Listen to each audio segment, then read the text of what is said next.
Kauli hiyo imetolewa na Crescencia John kutoka ofisi ya mganga mkuu wa mkoa wa Kigoma na kuungwa mkono na baadhi ya wazazi ambao wamewatolea wito wanaume wote kutoweka uzio kati yao na watoto wao wa kike ili kuzifahamu changamoto wanazopitia na kuweka kila mwezi bajeti kwa ajili ya taulo za kike.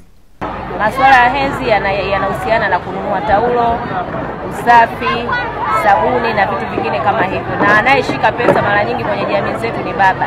Akiwa hajui umuhimu wa swala hili, sana kutoa pesa kwa ajili ya mahitaji ya shughuli ya hedhi. Swala la hedhi ni swala la kiafya, ni swala la kiumbaji. Pia mtoto wa kike anapoingia hedhi ndio swala la uhai. Pasipo na hedhi tusingekuwa na wanadamu. Kwa hiyo wazazi hususan wa kiume wawe karibu sana na watoto wa kike, hasa katika hili swala la hedhi, kwani tukijua katika familia zetu za Kiafrika akina baba ndio watu wenye uchumi wa kuwezesha.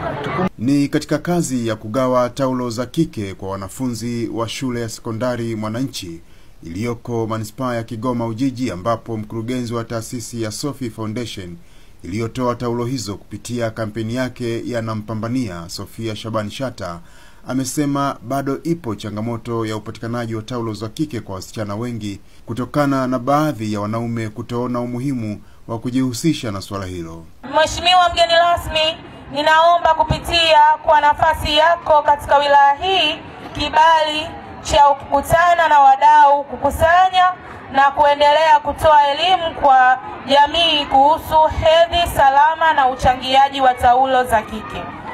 Akiongea mara baada ya kukabidhi taulo hizo kwa niaba ya mkuu wa wilaya ya Kigoma Salum Kali, afisa tarafa ya Mwanga Kaskazini Maximilian Ngasa amesema serikali inaweka mkazo kwenye swala la upatikanaji wa taulo za kike kwa wasichana. Na leo umekuja kuonesha ile dira na nia ya serikali ya kuwafikia wahitaji husika wanaohitaji hizi taulo, na leo tuko hapa kwenye shule ya Mwananchi Sekondari. Tunakushukuru na tunakupongeza sana kwa sababu hili umetekeleza kwa vitendo. Umeunga mkono kwanza maelekezo ya serikali yetu, lakini maelekezo ya Daktari Samia Suluhu Hassan.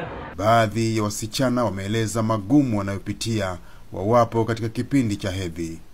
Kama kwa mfano mimi nikitolea mfano mimi, ilikuwa ni vigumu sana kuipata hedhi kwa sababu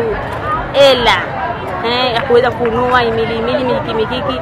Vijana wengine wanachukulia ni kama ugonjwa, lakini hedhi ni kama kipindi cha kijana kuweza kukua, kuongezeka kifikra. Makofi, piga makofi kwa Mama Samia.